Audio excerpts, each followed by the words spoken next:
সামান্য বিষয় নিয়ে আপনার এত রাগ, একটা মানুষকে আঘাত করে মাইরে ফেললেন। সেও প্রবাসী, আপনিও প্রবাসী, একবার কি বিবেক করলেন না? এই জন্য আমি কালকে একটা পোস্টে বলছি, আমরা যারা প্রবাসী আছি, শুধু মালয়েশিয়াতে না, যে দেশে যাওয়ার আগে আমাদের মেন্টালি পরীক্ষা যেন ভালোভাবে করানো হয়। প্রবাসী আমরা যারা কর্মরত আছি, আমাদের মধ্যে কিন্তু ঝগড়াঝাটি হয়, দুসের কথা কাটাকাটি হয়। এর মানে এই না আমরা কাউরে আঘাত করব। যারা আঘাত করতেছি একবার ভাবি না কেন, সেও প্রবাসী, সেও পরিবার প্রিয়জন সবকিছু ফালাই রেখে প্রবাসী হয়েছে। এটা আমার গ্যাং, এটা তোমার গ্যাং, দুই গ্যাংয়ের মধ্যে সামান্য তাচ্ছিল্য বিষয় নিয়ে ঝগড়া করো, ঝগড়ার এক পর্যায়ে হাতাহাতি মারামারি, এই যে ঘটনা ঘটায় ফেলছো, তিনজন মানুষ অলরেডি ডেড। এতে যারা মারা গেছে তাদেরকে পরিবার নাই? অবশ্যই আছে। এমন হইতে পারে কারো ঘরে নতুন বউ, কারো ঘরে ছোট বাচ্চা, কারো ঘরে বৃদ্ধ মা বাবা। কে নিবে পরিবারগুলো দায়িত্ব? যারা এই ঘটনা ঘটাইছো, তোমরা কি ভাবতেছো পার পায়ে যাবা, ছাড় পায়ে যাবা? এত সোজা? সোজা না।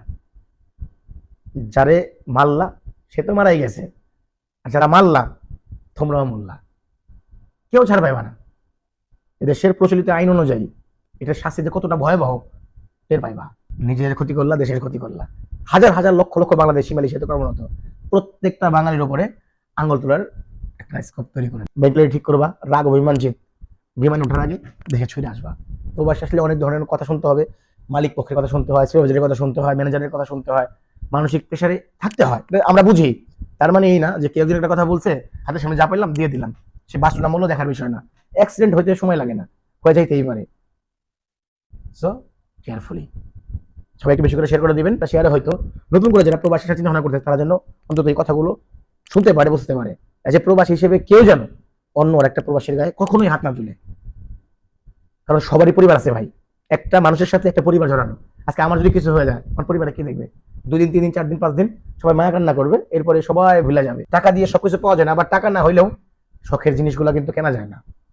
এই জন্য জীবনে টাকার প্রয়োজন আছে, আবার এমন টাকার প্রয়োজন নাই যে সেই টাকায় মানুষকে অন্ধ করে ফেলে।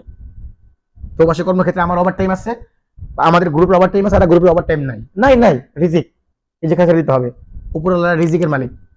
আল্লাহ যদি রিজিক আরো দিবের হয়, কত দিকে আছে, কত রাস্তা আছে, একদিকে না একদিকে দিবেই, শিওর থাকেন। এই জন্য সৌরাজের সাথে কথা কাটাকাটি হয়েছে, তা তুই বেরোলে তোরে দিয়ে দেবো, খবর দেন। আপনি প্রচলিত আইনগত ব্যবস্থা নেন। লেবারের সাথে সমস্যা, গ্রুপিং করছেন, আপনি এক গ্রুপ, অন্যজনের এক গ্রুপ, রাস্তাঘাটে ফাইট করবেন, কাজের থেকে বের হওয়া, খবরদার এগুলো করতে যায় না ভাই। সব দেশের আইনই কিন্তু কঠোর, তবে আমরা যেহেতু প্রবাসী আমাদের জন্য আরো কঠোর। এই জন্য দেশের প্রচলিত আইন আছে, পুলিশ আছে, থানা আছে, রিপোর্ট করেন, মালিক পক্ষের জানান। আইন নিজে হাতে তুলে নিয়েন না, নিজের পরিবারে ধ্বংস করেন না। দোয়া করি আল্লাহ পাক যেন তাদের পরিবারের বেদনা সবার মতো তৌফিক দান করে। ভালো থাকবেন সবাই, আসসালামু আলাইকুম।